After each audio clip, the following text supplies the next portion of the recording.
3월 6일 월요일 새벽 예배를 하나님 앞에 올려드리겠습니다. 오늘 우리에게 주시는 하나님의 말씀은 마태복음 17장 14절에서 20절 말씀입니다. 그들이 무리에게 이르매 한 사람이 예수께 와서 꿇어 엎드려 이르되 주여 내 아들을 불쌍히 여기소서. 그가 간질로 심히 고생하여 자주 불에도 넘어지며 물에도 넘어지는지라. 내가 주의 제자들에게 데리고 왔으나 능히 고치지 못하더이다. 예수께서 대답하여 이르시되 믿음이 없고 패역한 세대여, 내가 얼마나 너희와 함께 있으며 얼마나 너희에게 참으리요. 그를 이리로 데려오라 하시니라. 이에 예수께서 꾸짖으시니 귀신이 나가고 아이가 그때부터 나으니라. 이때 제자들이 조용히 예수께 나와 이르되 우리는 어찌하여 쫓아내지 못하였나이까. 이르시되 너희 믿음이 작은 까닭이니라. 진실로 너희에게 이르노니 만일 너희에게 믿음이 겨자씨 한 알만큼만 있어도 이 산을 명하여 여기서 저기로 옮겨지라 하면 옮겨질 것이요 또 너희가 못할 것이 없으리라. 아멘. 사람들은 익숙하고 한번 경험해본 일에 대해서는 두려움을 잘 가지지 않습니다. 내가 경험이 있기 때문에 언제든지 그 일에 대해서 쉽게 대처할 수 있다는 자신감이 있기 때문입니다. 하지만 경험이 있는 일이라 하더라도 모든 상황에서 항상 완벽하게 대처할 수 있는 것은 아닙니다. 새로운 문제나 상황이 발생하면 기존의 경험과 지식만으로는 대처하기 어려울 수 있기 때문입니다. 오늘 본문의 제자들이 바로 그와 같은 상황에 있었습니다. 예수님은 공생애를 시작하셨던 초기에 제자들을 짝으로 내어보내어 예수님이 하시는 일을 그대로 하게 하였습니다.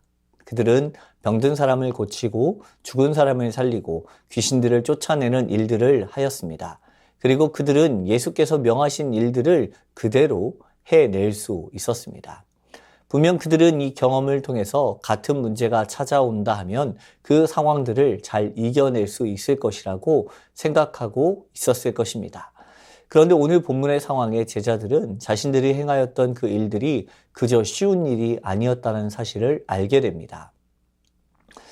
예수님께서 3명의 제자들과 산 위에 오르고 내려와 다시 제자들과 합류하게 되었을 때 한 사람이 예수님 앞에 나와 엎드려 예수를 향하여 간청하고 있습니다. 그에게는 질병으로 고통하는 아들이 하나 있었습니다. 그 아들은 간질로 고통당하고 있었고 전신이 마비되고 발작을 일으키는 심각한 증상을 가지고 있었습니다. 이 간질로 인하여서 자주 불에도 넘어지고 물에도 넘어지게 됨으로써 생명의 위협을 자주 경험하고 있었습니다. 그런데 문제는 이 사람이 예수님이 계시지 않을 때 제자들에게 자녀를 데리고 왔으나 그를 고치지 못하였다는 것입니다. 제자들은 이미 귀신을 쫓고 병을 고치는 권능을 부여받았습니다. 그리고 그들은 실제로 그 일을 행하고 있었습니다. 하지만 이번에는 제자들이 실패하게 되었습니다. 예수님의 제자들을 찾아온 이 사람은 많은 기대를 가지고 찾아왔을 것입니다. 그런데 그 기대를 충족시키지 못하였습니다. 제자들 역시 마찬가지입니다. 자신들에게는 예수님께서 부여하신 권능이 있었고 언제라도 그 권능을 통하여서 병든 자를 치유하고 귀신을 내어 쫓을 수 있을 것이라고 생각하였을 것입니다.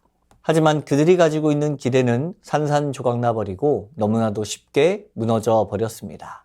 고침을 받을 수 있다는 기대와 고칠 수 있다는 자신감은 허무하게 실패로 돌아가 버린 것입니다. 저를 비롯한 대다수의 성도님들의 믿음이 어쩌면 이와 같지 않을까 싶습니다. 내가 경험한 믿음이 내가 행하였던 믿음의 역사가 때로는 나의 전부가 되어 있는 것입니다. 그것만이 진짜라고 생각하고 언제라도 누구라도 내가 원할 때 꺼내어 쓸 수 있는 것이라고 생각할 때가 있습니다. 그러나 그 어떤 믿음도 기적도 역사도 예수님 없이는 불가능합니다. 예수님은 산에서 내려와 이 아비와 제자들을 만나게 되었고 그 상황을 알게 되시자 그곳에 있는 이들을 꾸짖으십니다. 17절 믿음이 없고 패역한 세대여 내가 얼마나 너희와 함께 있으며 얼마나 너희를 참으리요 그를 이리로 데려오라 라는 말씀입니다. 이 예수님의 꾸짖음이 제자들을 향한 것인지 그곳에 있던 모든 이들을 향한 것인지는 정확하게 알 수 없습니다. 그러나 아마도 둘 다를 향하고 있는 것이 가장 적합하다라고 생각됩니다. 제자들은 실패하였고 나머지 유대인들은 불신과 고집에 참여하고 있기 때문입니다. 예수님은 제자들과 그곳에 모여있던 모든 이들을 향하여서 말씀하시는 것입니다. 예수님의 이 말씀은 수없이 많은 이적과 기적을 행하였음에도 아직도 예수가 누구인지 알지 못하는 이들을 향한 것이며, 동시에 예수님의 능력을 자신들의 능력으로 여기고 자만하고 있었던 제자들을 향한 것입니다. 예수님을 향한 불신과 예수님 없이도 내가 행할 수 있다는 교만은 우리를 실패에 이르게 할 뿐입니다. 예수님이 부재 중이실 때 제자들을 찾아와 도움을 요청했던 이 아버지에게 필요한 것은 바로 믿음이었습니다. 마찬가지로 제자들에게 필요한 건 역시도 믿음입니다. 예수님께서 우리 가운데 그 권능을 행하시고자 한다 해도 필수적인 한 가지 조건이 바로 믿음입니다. 믿음이 없이는 그 어떤 기적과 이적도 일어날 수 없는 것입니다. 예수님은 그들의 이야기를 들으시고 그 아이를 오라 하시고 꾸짖으시니 귀신이 나가고 아이가 그때부터 낫게 되었습니다. 그 후 제자들은 자신들이 행하지 못한 일에 대해서 예수님께 물었습니다. 그러자 예수님은 그 이유에 대해서 20절 말씀에 설명해 주십니다. 너희 믿음이 작은 까닭이니라. 진실로 너희에게 이르노니 만일 너희에게 믿음이 겨자씨 한 알만큼만 있어도 이 산을 명하여 여기서 저기로 옮겨지라 하면 옮겨질 것이요 또 너희가 못할 것이 없으리라 라고 말씀하십니다. 우리가 삶에서 자꾸만 실패를 경험하는 이유는 다른 이유가 아니라 믿음이 없어서입니다.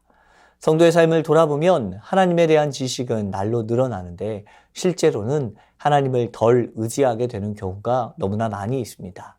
오늘 본문은 믿음 부족의 위험성을 강조하고 있습니다. 교회가 점점 더 정착되고 제도화될수록 주님을 향한 의존 없이는 아무것도 성취할 수 없다는 사실을 날마다 새롭게 배울 필요가 있습니다. 이 믿음은 엄청나게 크고 대단한 믿음을 이야기하는 것이 아닙니다. 예수님께서 말씀하시는 믿음은 겨자씨 한 알 크기의 믿음입니다. 예수님은 믿음의 양을 지적하시는 것이 아니라 믿음의 효과성을 말씀하고 계십니다. 팔레스타인에서 가장 작은 시로 알려진 겨자씨와의 대조를 통해서 예수님은 믿음의 가장 작은 양이라도 놀라운 일을 이루어낼 수 있음을 선언하고 있습니다. 제자들이 굳이 비교하자면 겨자씨보다 훨씬 더 큰 믿음의 양을 가졌다고 스스로 여기고 있었을 것입니다. 그도 그럴 것이 이전까지 행하지 못하였던 이적을 행하였고 나타냈기 때문입니다. 자신들이 무엇이라도 된 것처럼 여겨졌던 시간들이 있었기 때문입니다.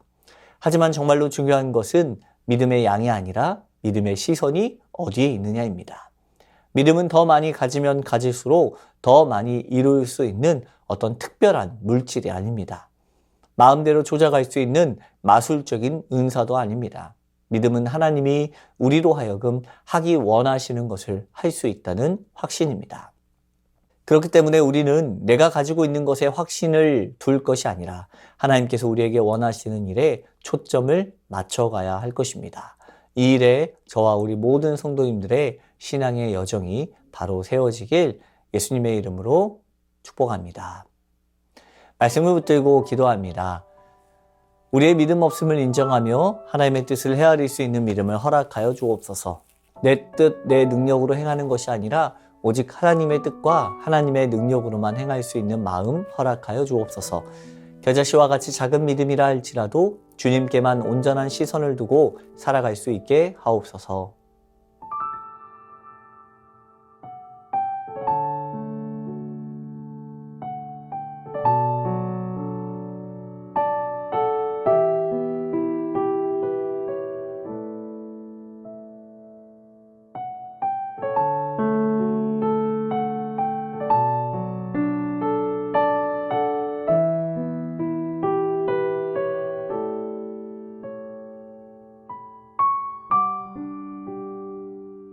나라와 열방을 위해서 기도하겠습니다.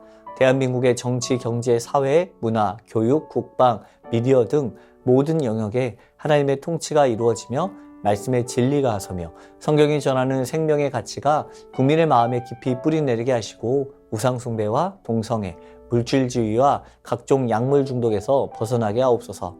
전 세계에서 벌어지는 전쟁과 분쟁이 하루속히 종식되고 난민들이 평화롭게 살 수 있는 길을 열어 주옵소서. 지진 피해를 본 튀르키예와 시리아에 여전히 끝이 보이지 않는 전쟁과 또 내전 상황이 있는 여러 국가 가운데 하나님의 특별한 은혜가 부어져 소중한 생명들을 지켜주시고 하나님의 때에 하나님의 방법으로 평화가 임하게 하옵소서.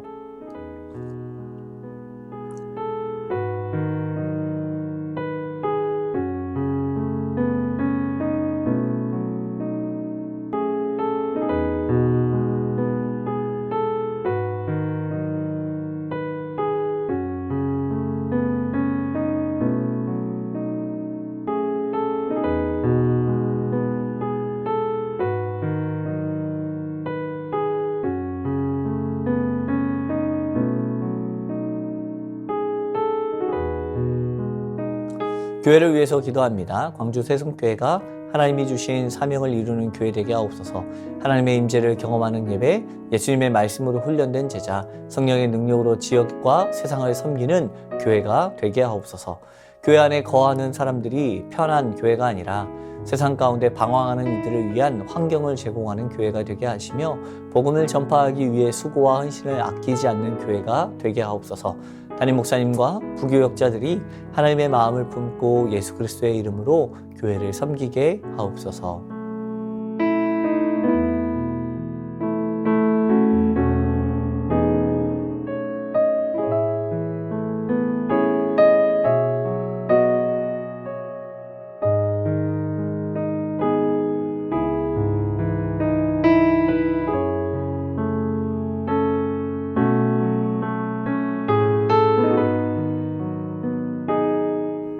선교사님과 환우분들을 위해서 기도하겠습니다. 오늘은 캄보디아 조학현 정승원 선교사님을 위해서 기도하겠습니다.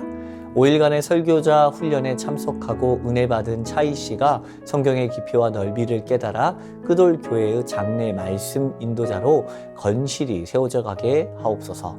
피난 형제가 6개월간의 농업기술센터에서 연수를 마치고 돌아온 것을 감사하며 중단됐던 성경개관 훈련을 이어갈 때에 지혜와 통찰력을 주시도록 3월 7일부터 12일까지 OMF 교회 개척자 연례 모임과 현지 교회 지도자 모임을 성령께서 이끄시고 몇 가지 분야에 대한 발표와 회의 인도를 담당한 선교사님 부부에게 지혜를 주시도록 환우분들을 위해서 기도하겠습니다.